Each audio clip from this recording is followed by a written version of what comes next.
Hola Ele, buenas tardes, es viernes, toca hablar de derecho y en esta ocasión vamos a hablar de apellidos, de por qué los españoles tenemos dos apellidos frente a otros países en los que únicamente utilizan el apellido paterno o el apellido materno. Bueno, tenemos que remontarnos un poquito más atrás, concretamente por la Edad Media, para deciros que en la antigüedad los españoles utilizaban su nombre junto con un topónimo. Normalmente pues era María Ángeles de Monóvar. ¿Vale? Pues ese de Monóvar acabó convirtiéndose en el apellido de mi familia, ¿vale? Si yo hubiera estado en la época medieval viviendo por aquí. Bueno, poneros un ejemplo, eso pasaba en otros países, por ejemplo, Leonardo da Vinci es Leonardo de Vinci, del lugar donde nació, que es Vinci. Y así lo que se conseguía era saber de dónde venían las personas y ubicarlas, ¿vale? ¿Qué pasaba con esto? Que nos encontrábamos que unos hermanos podían tener el mismo nombre y distintos apellidos, porque podían llamarse todos Juan y ser uno de Madrid y el otro de Valencia, porque el lugar donde habían nacido era distinto. Y eso empezaba a crear confusiones. También era habitual utilizar, sobre todo en la época donde estábamos, donde convivían en España las tres culturas, los judíos utilizan la línea materna, es decir, el primer apellido es el de la madre, porque se considera que la maternidad no está discutida. Y entonces, como no tenían por qué saber el origen del padre, pues trasladaban su apellido materno. Con la época de la Inquisición, todas estas cosas empiezan a utilizarse para ver quiénes son los judíos conversos en función del apellido, del primer apellido que lleven. Y empieza a ser habitual utilizar el apellido del padre, precisamente en esos judíos conversos que ya no ponen el primer apellido materno para no, bueno, si eran conversos no había ningún problema, pero si realmente no eran conversos, se habían convertido para permanecer en España, no utilizaban el apellido materno porque era una forma de demostrar o de que siguieran pensando que eran judíos. Entonces aparecía primero el paterno y luego el materno. Todo esto la Inquisición lo que hizo fue perseguirlo y acabó imponiéndose el doble apellido.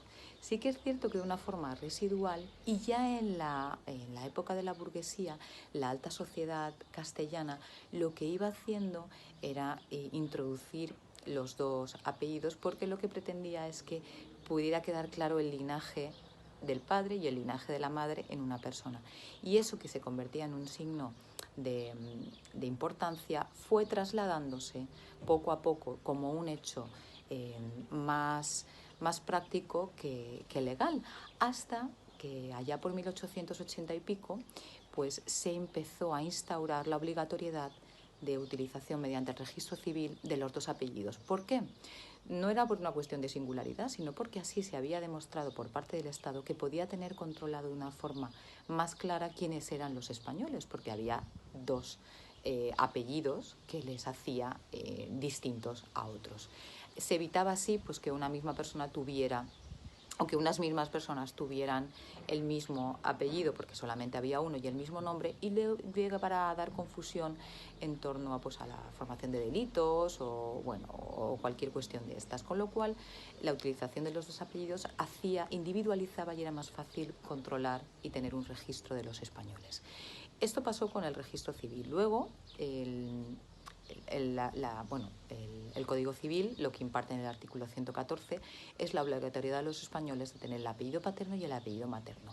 Una reforma reciente lo que hace es poder introducir el apellido materno delante del apellido paterno, cuando lo habitual era que primero fuera lo legal era que primero fuera el apellido paterno y luego el apellido materno. Por suerte esto ya se ha solucionado y ahora cualquier persona puede utilizar o puede elegir qué apellido poner delante. Hasta esta época lo que se hacía también era que normalmente el primogénito era el que utilizaba el apellido paterno y los hermanos siguientes o las hermanas elegían el apellido de la madre, el primero el apellido de la madre, de la abuela o de otros familiares. De manera que había hermanos que no tenían el mismo apellido, con lo cual lo que se pretende con el Código Civil y con el Registro Civil es determinar la filiación de las personas por su apellido. Recordemos que la filiación de las personas se puede determinar por quiénes son sus padres biológicos, pero también quiénes son sus padres legales, es decir, por la adopción o incluso en algunos supuestos de padres que no reconocen a sus hijos, pueden poner otros apellidos y lo que se determina es la filiación de las personas, es decir, quiénes son sus padres. Por eso aparecen los dos apellidos que normalmente suelen ser el del padre y la madre, indistintamente primero el del padre y luego el de la madre, o primero el de la madre y luego el del padre, pero también nos encontramos en casos de hijos no reconocidos que se utilizan los dos apellidos maternos, si bien se les da la vuelta para que haya una diferenciación entre hijos y madres. Si una madre soltera pusiera los dos apellidos en el mismo orden que el suyo, podría confundírseles como hermanos. Entonces lo que se suele hacer es invertir el orden. Pues bueno, deciros que esta singularidad está en España únicamente, bueno, también por supuesto en Portugal y en Latinoamérica, porque por herencia española, pero en el resto de países lo normal es utilizar uno de los apellidos, bien sea el paterno, bien sea el materno. Pues nada, dicho esto, nos escuchamos el próximo viernes.